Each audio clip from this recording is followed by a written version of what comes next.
ഗോപൻ സ്വാമി സമാധി മണ്ഡപം കെട്ടിയത് 14 വർഷം മുമ്പ്. 2010 ഗോപൻ സ്വാമി ഋഷിപീഠം എന്ന പേരിൽ സമാധി സ്ഥലം കെട്ടിയത്. പലപ്പോഴും ഗോപൻ സ്വാമി പ്രാർത്ഥനയ്ക്കായി വന്നിരുന്നതും ഇവിടെയാണ്. തൻ്റെ സമാധി സ്ഥലം ഇവിടെയായിരിക്കണമെന്നായിരുന്നു ഗോപൻ സ്വാമി വീട്ടുകാരെ അറിയിച്ചിരുന്നത്. ഞങ്ങൾ ഇരുത്തിയതല്ല, അച്ഛൻ ഇവിടെ ധ്യാനത്തിന് വന്നിരുന്ന് സമാധിയായതാണ്. അച്ഛൻ ഇവിടെ ഇരുന്ന് സമാധിയായിട്ടുണ്ടായിരുന്നു. പിന്നെ ഭസ്മങ്ങളും സുഗന്ധദ്രവ്യങ്ങളും ഇതെല്ലാം നിറയ്ക്കുന്നതിനായിട്ട്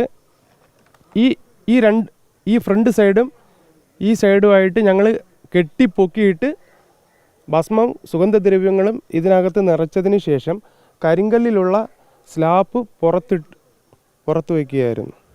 ഇതാണ് ഋഷിപീഠം. ഈ ഋഷിപീഠം എന്ന് പറഞ്ഞു കഴിഞ്ഞാൽ അച്ഛൻ രാവിലെയും വൈകുന്നേരവും ധ്യാനത്തിന് വരുന്ന ഇതാണ്. അപ്പോൾ അച്ഛൻ ഇവിടെ ധ്യാനത്തിന് ഇരുന്ന് തന്നെയാണ് അച്ഛൻ സമാധിയായത്. എൻ്റെ അച്ഛൻ സന്യാസ ജീവിതത്തിൽ കൂടെയാണ് അച്ഛൻ പോകുന്നത്. അതുപോലും അവർക്ക് കറക്റ്റായിട്ട് അറിയത്തില്ല. പിന്നെ എൻ്റെ അച്ഛൻ കൊച്ചിലെ ധ്യാനത്തിന് ഇരിക്കുന്ന ആളാണ്. അച്ഛൻ സന്യാസ ജീവിതത്തിലോട്ട് പോകുന്ന ഒരാളാണ്. എൻ്റെ അച്ഛൻ ധരിക്കുന്ന വസ്ത്രം കാവി വസ്ത്രമാണ്, കാവി ഷർട്ടാണ്, രുദ്രാക്ഷം ഇട്ടിട്ടുണ്ട്.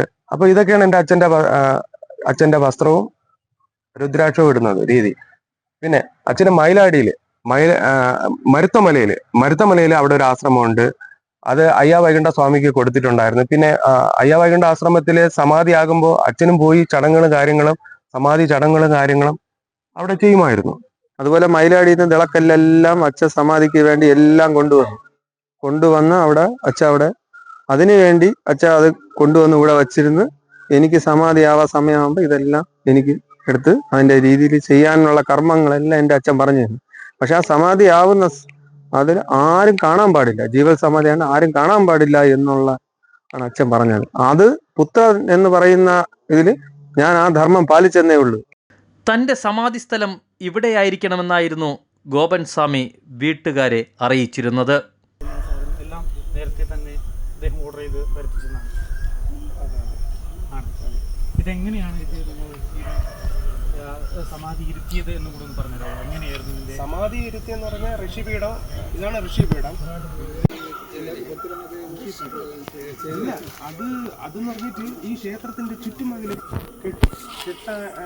കെട്ടിയതിന് ശേഷമാണ് ബാക്കിയുള്ളത് ഇങ്ങനെ. അതിന് മുന്നേ അച്ഛൻ ഈ ക്ഷേത്രത്തിനകത്ത് ധ്യാനം ചെയ്തുകൊണ്ടിരുന്നത്.